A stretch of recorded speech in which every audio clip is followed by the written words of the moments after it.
It's just a way for them to justify crossing boundaries and looking into my life far beyond what's appropriate. They want to excuse doxing every small detail they uncover about me. Just because Amberlynn is a public figure doesn't mean I am. Being with her isn't an open invitation for people to scrutinize my entire life. There should still be some level of respect. This level of harassment speaks volumes about the people posting it more than any tea about me. I mean, that whole statement, I agree with it. It's very truthful. Like if you take that statement out of the context of everything else, and it's just like whenever me and Mary got together before we started making our own content, people wanted to like tear your entire life apart and know everything about you, and it was just another business, and it was weird. And then the same thing here is like, she's dating a YouTuber, and they want to go through everything. But I think the difference is, this is an excuse, but I think this is a reason.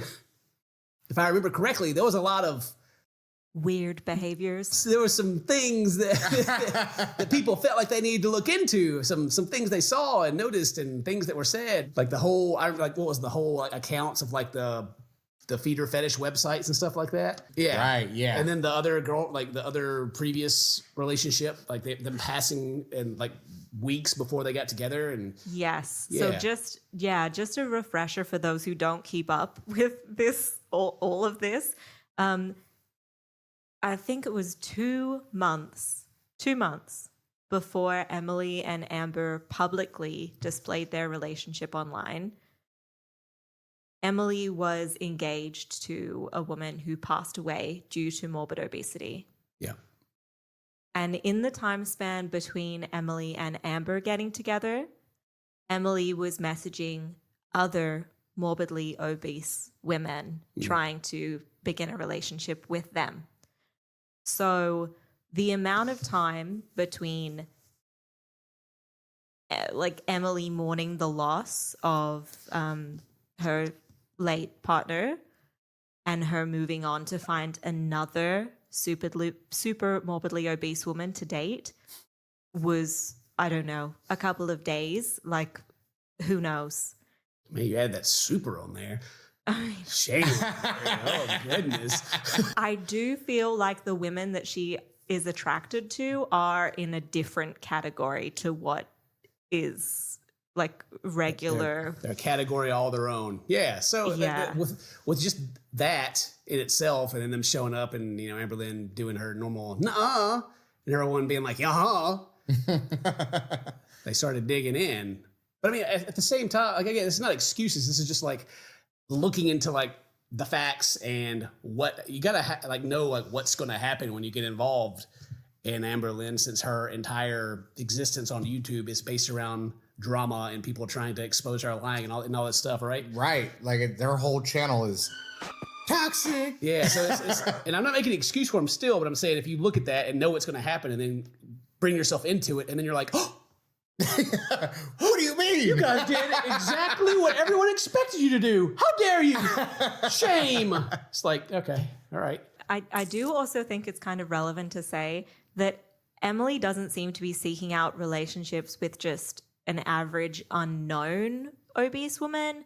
Like her late partner was a reality TV star and like very, very popular on the fetish websites that she posted on. Like she declared herself as one of the biggest women in America. Like she had a reputation for her body, right? So she wasn't just an unknown person. It wasn't just Emily and this woman that nobody knew living their regular lives. And then after her partner passed away, the next woman that we know about that she was talking to was another like TikTok famous super plus sized woman with a following. And then of course she's talking to Amber, who is a very well known super plus sized woman with a following. So is she really seeking out just like average relationships with just regular women who she's attracted to? Or is she seeking a very specific type of woman who is receiving a lot of views and who's getting a lot of attention, and she wants to date them? So this post that Emily just made that I just read out for you, that came less than 24 hours after her posting a picture with her and Amber together that says, "She's mine and I don't share. #Amberlynn. #hectic." That top comment there, it says, "She's all yours, don't worry." I love they're adding the hashtags too, you know? I know. Oh, yeah. See, doesn't that feel deliberate? Well, usually when you use hashtags, you use them to lump in with like communities or trends and things like that. So it's for discoverability. Yeah, like If you're using hashtags, you want to be seen by the people that are looking for Amberlynn stuff. So yeah. Thank you. Wait, I mean, that's just so everyone out there in the community knows they ain't sharing, all right? And then she had another post of her and Amber holding hands, and it says, "The best feeling is her hand in mine." And again, #Amberlynn. So yes, it was shocking that she posted this declaration. Everyone was speculating as to what on earth could be happening. And then Amber decided to go live to address her adoring fans. So much crying since I got off the live stream. Not gonna lie.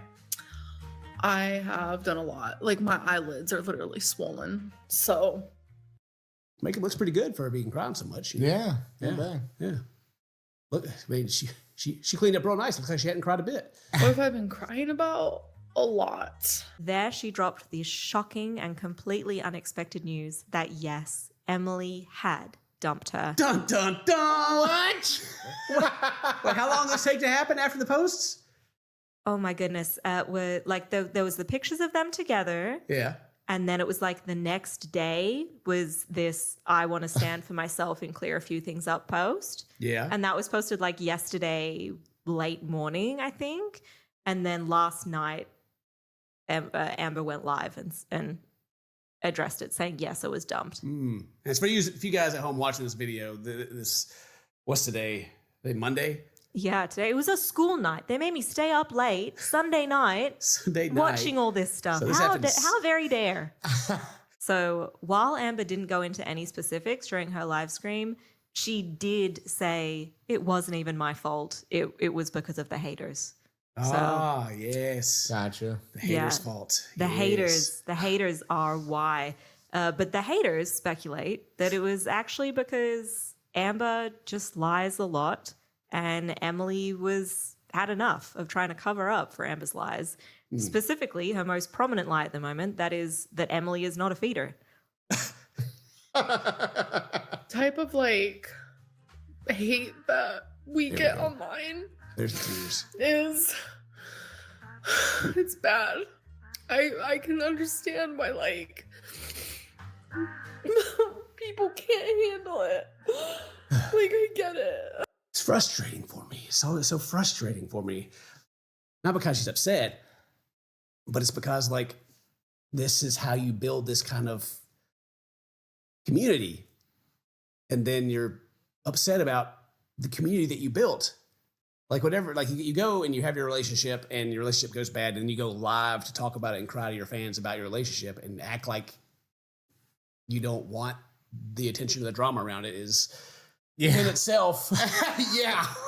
Right?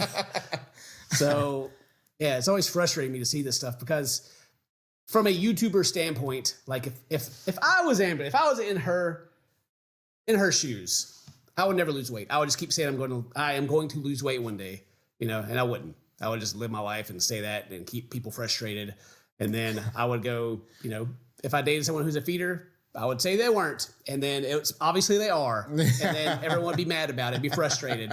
And then when it all comes crashing down, I would go live, I would cry about it, and I would gaslight everyone except for me and frustrate people further so that more people like us and other people talk about it. I mean, it's a pretty it's a pretty easily repeated process, right?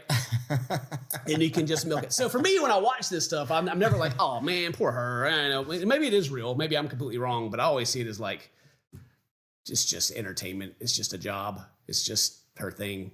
It's the same thing for Nick Avocado, like the whole character thing. Oh, yeah. It's like, it's always obviously been one. And I was like, if he just loses weight, and then he did, and he made that into a whole thing. And Right. yeah, it's a job at the end of the day.